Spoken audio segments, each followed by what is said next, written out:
মাক জুনৰ 5 তাৰিখে 4 তাৰিখে সি কৈছে যে আমি মাক লৈ মই বাহিৰত যাম। মা মই তোমাক ঠিক কৰি দিম।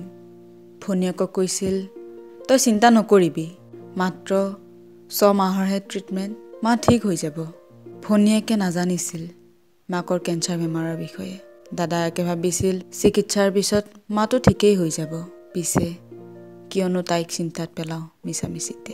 এয়া হ'ল কাহানী মংগলদৈ মিলনপুৰৰ নিবাসী পিতৃহাৰা ধ্ৰুৱজ্যোতি নাথৰ। দেউতাকক উন্নত চিকিৎসাৰ অভাৱত অকালতে হেৰুৱাইছিল, সেয়ে মাকক সুস্থ কৰিব অপ্ৰাণ চেষ্টা চলাইছিল।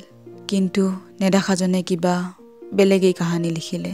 মাকৰ চিকিৎসাৰ মাজতেই ধ্ৰুৱজ্যোতি নাথ অসুস্থ হৈ পৰিলে। মাক সুস্থ হৈ উঠাৰ আগতেই তেওঁ নিজে এই পৃথিৱীৰ পৰা বিদায় মাগিলে। মাৰ এটা বহুত ডাঙৰ বেমাৰ নাই, মাৰ কিবা এটা বেমাৰ হৈছে, তাতে আজিকালি একো বেমাৰ মানে মই তাক বহুতবাৰ সুধিছোঁ মাৰ কি হৈছে কৈছে একো নহয়, টেনশ্যন নল'বি, তো খালি ঘৰত থাক, মই মাৰ কাৰণে যি কৰিব লাগে কৰি আছোঁ। আজিকালি দেউতা আমাৰ ট্ৰিটমেণ্টৰ অভাৱত দেউতা ঢুকাইছিল, মাক মই একো হ'ব নাই, তো মাক মই ভাল কৰি লৈ আহিম, মাত্ৰ মই কালি যাই আছোঁ বুলি কৈছে। মানে মই ইমান হঠাৎ আজি 4 তাৰিখ কালি 5 তাৰিখ কৈছে একো নহয়, মাৰ ট্ৰিটমেণ্টটো অকণমান সোনকালে আমি তাতে যাই লগে লগে মা ভাল হৈ যাব বুলি ক'লে। কৈ মাৰ সি মাজতে সি 26 তাৰিখে জুনৰ 26 তাৰিখে সি আকৌ ঘৰত আহিছে, আহি মোক কৈছে মই মাৰ কোৰ্চটো 6 মহীয়া কোৰ্চৰ কাৰণে মই ছুটি লাগে কাৰণে মই চিঅ' ছাৰে মোক মাতিছে, মই ছাৰৰ ওচৰত আহিছোঁ বুলি ক'লে। কৈ সি চিঅ'ৰ পৰা ছুটি লৈ 27 তাৰিখ থাকি 27 তাৰিখে সি আকৌ গধূলি আকৌ যায় মাৰ ওচৰলৈ, যাই তাতে মাৰ সি ট্ৰিটমেণ্ট আৰম্ভ কৰি থকা অৱস্থাতে মাৰ জ্বৰ হওঁতে সি 5 দিনৰ কাৰণে মেডিকেলত ভৰ্তি কৰাইছে। মেডিকেলত যেতিয়া ভৰ্তি কৰাইছে সি মোক কৈছে মাক ইয়াতে ক'ভিড টেষ্ট কৰাব, মোৰ বৰ চিন্তা লাগি আছে। তাৰপিছত মই ক'লোঁ দে একো নহয় দে, ক'ভিড টেষ্ট কৰালেও আজিকালিতো ক'ভিড নাই। সি কৈছে নহয় ইয়াতে বহুত তাকো এখন বেলেগ প্ৰাইভেটলৈ পঠাই দিছে মাক।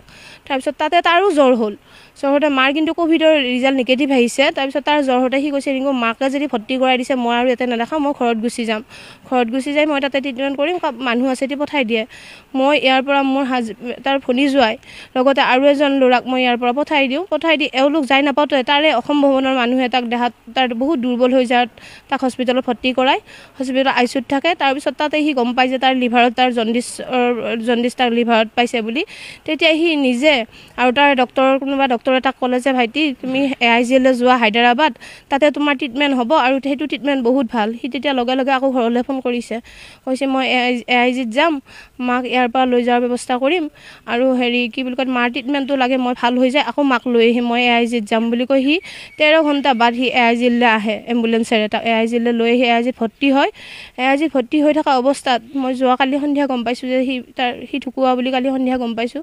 এতিয়া হস্পিটেলৰ যিখিনি বিল হৈছে বিলখিনি আমি দিব পৰা নাই, বিলখিনি নিদিয়াৰ কাৰণে তাৰ ডেড বডিটো ওলাই দিয়া নাই, আৰু যিজন মানুহ আছে তেওঁলোককো তাতে আবদ্ধ হৈ আছে, আৰু তাৰ ডেড বডিটো আমাৰ ঘৰলৈ আনিব পৰা নাই। আমি যিহেতু তাক একোৱে কৰিব নোৱাৰিলোঁ, আমাক ডেড বডিটো লাগে, সেই অসম চৰকাৰ মুখ্যমন্ত্ৰী মহোদয়ৰ ওচৰত অনুৰোধ জনাইছোঁ যে হস্পিটেলৰ বিলটোৰ লগতে আৰু মাক অনাৰ ব্যৱস্থা আমাৰ স্থানীয় ৰাইজসকলে কৰিছে বাৰু, মাক অনাৰখিনি লগতে তাৰ ডেড বডিটো যেন আমাৰ ঘৰলৈ আনি দিয়ে। মাৰ আচলতে মই ইমানদিন মোক কোনোদিনা কোৱা নাছিল, আজি খুৰাহঁতৰ পৰা গম পাইছোঁ মাও কেঞ্চাৰ ৰোগত আক্ৰান্ত। মই বিবাহ হৈছোঁ, এতিয়া মোক খৰখীয়াকৈ থৈ গৈছিলহি। কালি ল'ৰা 2জন গৈছে তাৰ ওচৰলৈ, তাৰ বন্ধু 2জন গৈছে। মই অসম চৰকাৰক অনুৰোধ জনাইছোঁ যে আমি হস্পিটেলৰ বিলটো নিদিয়াৰ কাৰণে ডেড বডিটোৰ লগতে যিকেইজন মানুহ গৈছে তেওঁলোককো হস্পিটেলত আবদ্ধ কৰি থৈ দিছে। সেইকাৰণে অসম চৰকাৰক অনুৰোধ কৰিছোঁ যাতে হস্পিটেলৰ বিলটো দি আৰু ডেড বডিটো ঘৰত পোৱাৰ ব্যৱস্থা কৰি দিয়ে।